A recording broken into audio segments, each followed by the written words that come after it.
Sartai terpancing ingin mendatangi orang tersebut. Dari arah belakang, Taimas hujamkan panah ke arahnya. Tidak lama kemudian, tubuh Sartai ditemukan oleh Kasim. Taimas hanya membawa pulang kuda Sartai demi menutupi kejahatannya. Semua orang sangat terpukul setelah mendengar kabar tersebut.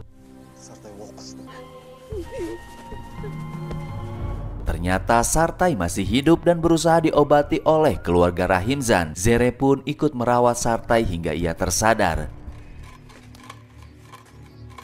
Setelah kehilangan Sartai, semuanya merasa bingung. Taimas menyatakan diri ingin memimpin mereka membantai suku Zungar tanpa ampun. Tidak lama, Paman Nazar datang mengajak semua orang untuk ikut membantu mencari Sartai. Mendengar itu, Taimas mulai berani berkata tidak sopan kepada Paman Nazar yang dulu telah merawatnya. Korlan marah dan mulai mencurigai Taimaslah dalang di balik hilangnya Sartai. Rahimzan telah mengambil keputusan besar untuk tidak mengorbankan nyawa Sartai demi keselamatan keluarga dan rakyatnya. Ia akan membawa semua orang meninggalkan desa mencari perlindungan dari serangan Zungar. Zere meminta agar Sartai ikut pergi bersamanya. Mengingat suku Zungar sedang memburu kepala Sartai, ia tidak ingin membahayakan semua orang. Paman Nazar datang menemui Rahimzan. Terungkaplah ternyata Sartai masih hidup. Taimas perlahan kabur ketika semua orang bergegas menemui Sartai. Setelah semuanya berkumpul, itulah kesempatan Rahimzan untuk mengucapkan salam perpisahan.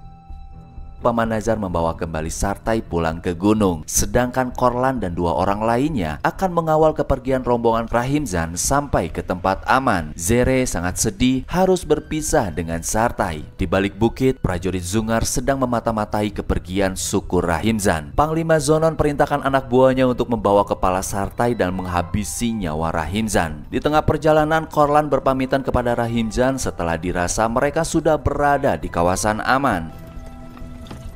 Taimas depresi oleh kedengkian yang ia tanam di dalam dirinya. Secara mengejutkan, Zere menyusul Korlan. Ia ingin ikut ke gunung demi menjalani hidup dengan Sartai. Meskipun Korlan cemburu, ia tetap membiarkan Zere ikut.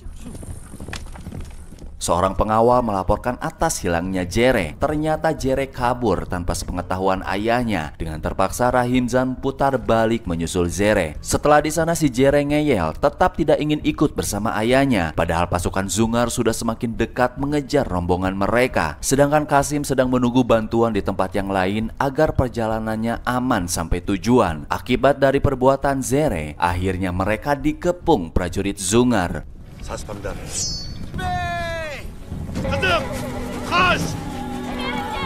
Untungnya Korlan datang berusaha menolong. Sayangnya Rahimzan keburu tewas. Lalu Korlan menyeret Zere untuk segera melarikan diri.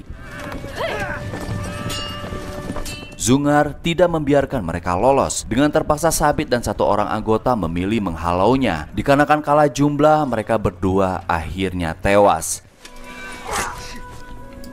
Di tengah pelarian, kuda yang ditunggangi Zere kelelahan. Korlan menukar kudanya agar Zere dapat menyelamatkan diri. Kini Korlan terkepung, namun ia tidak gentar terus melawan meskipun pada akhirnya ia pun harus tewas.